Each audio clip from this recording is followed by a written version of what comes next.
The Newsday continues here on One News Now. I'm Riza Diaz. For some people, Friday is the day that finally starts a weekend of rest and relaxation. But for others, this means facing an exhausting hours-long commute home. Marian Enriquez has the report.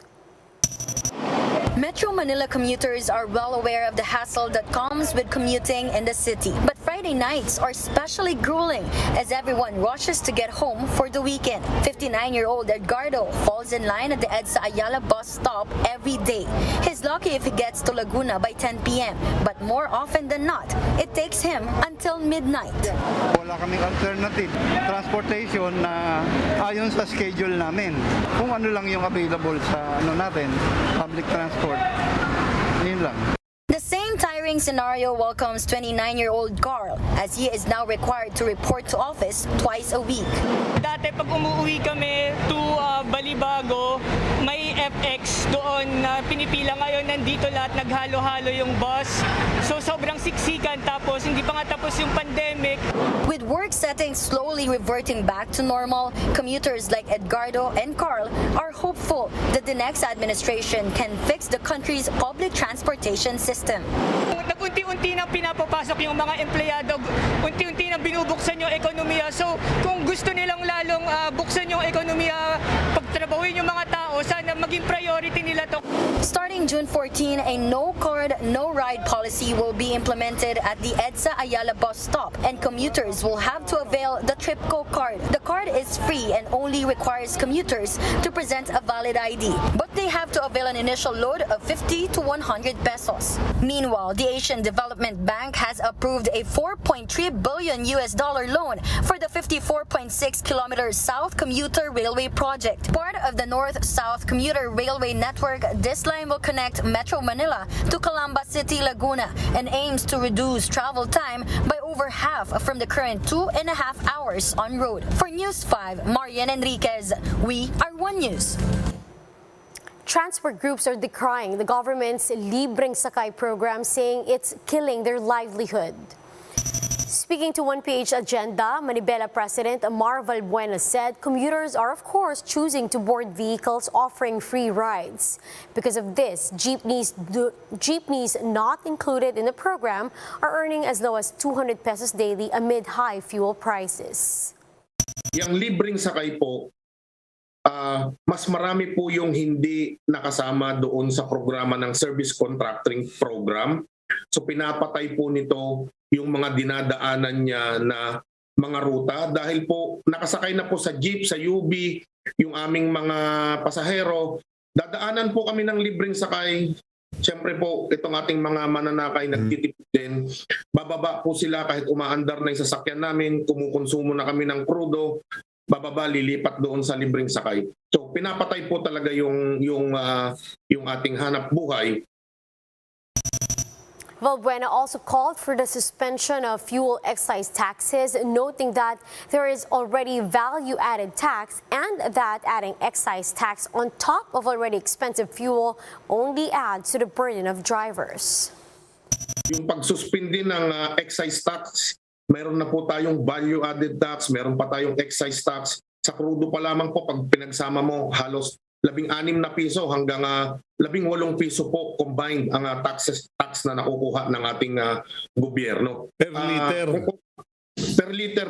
Per liter po yan.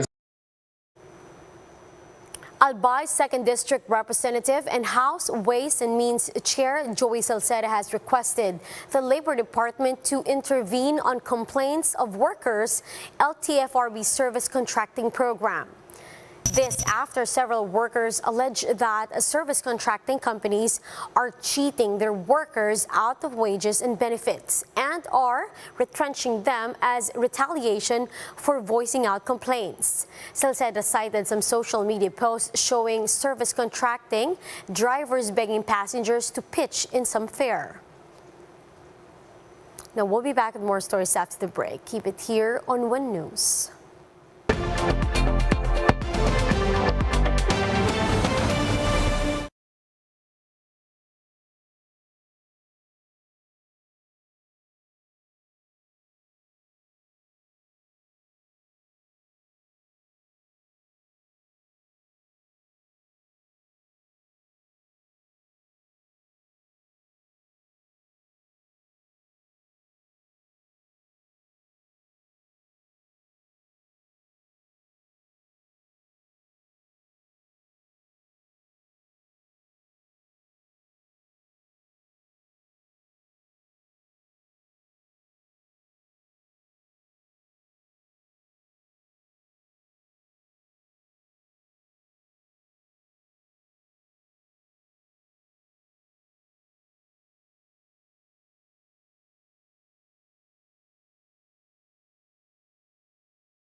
You're still watching One News Now. I'm Riza Diaz.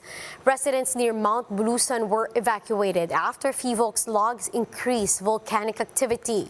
Jenny Doan with a story.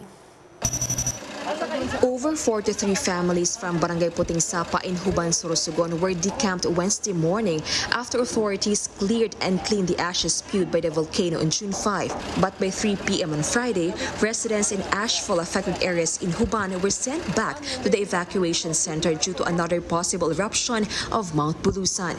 Children, women, and elders were the first to be evacuated. But the family of Mang Agapito refused to leave their home. This is because they were holding the wake of his wife, who died after having a heart attack in the evacuation center on Tuesday. Pag-upo niya, biglang, nakaulob na po siya. Tapos bigla po nag-convulsion. Nagulat ako, kala ko nananaginip lang eh. Tapos yun po, nataranta ako, bigla na ako umiyak. Tapos tinignan niya lang ako eh. Pero, wala siya eh, tulala lang. Yun pala, inatake na eh. That's why, despite orders to evacuate, the family of Mang Agapito is hoping for more time with their deceased loved one. Hindi namin siya kayang iwan dito. Sasamahan po namin si mama dito. Ang abo, ganun din. Tapos pinapalikas na naman. Sana nakiusap ako na dito muna kami. A total of 103 families were situated in Huban Evacuation Center. According to FIVOLC's, possible eruption may happen due to more seismic activity at the volcano. For the past 24 hours, 109 volcanic earthquakes were recorded. FIVOLC's clarifies that no indication of a major eruption with magma. Patuloy pa po ang pagkakaroon ng mga paglindol. Ang nangyayari po sa Bulusan ay nagpapakulo ng tubig doon sa ilalim ng crater. Dahil nga po mainit naman ang ilalim ng bulkan at kapag yung groundwater ay napapainit, lumalabas yan usok, no? Pero kung nababara ito o kung nagkaka-pressure, nagkakaroon ng parang breaking ng mga pato dyan sa loob ng bulkan at yun po ang maliliit na mga lindol na ating nakikita. At dahil nga po patuloy po yung ito at konting pamamaga ng bulkan, may pressure at baka humantong ito sa isang phreatic eruption.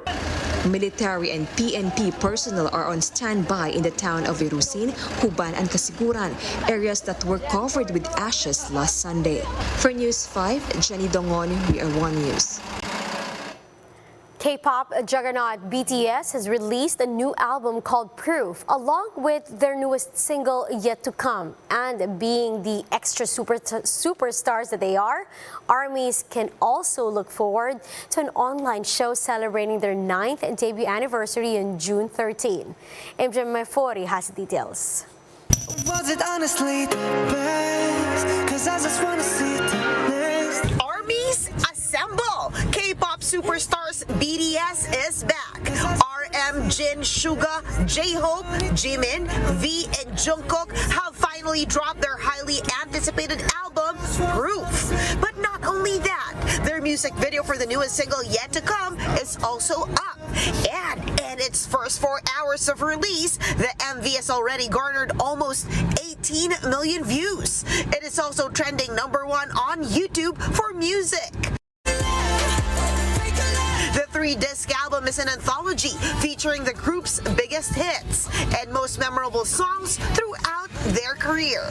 Back bigger than ever, the 7-member group will be celebrating their 9th debut anniversary on June 13 through an online live show where they will perform their newest single, The Best Is Indeed Yet to Come.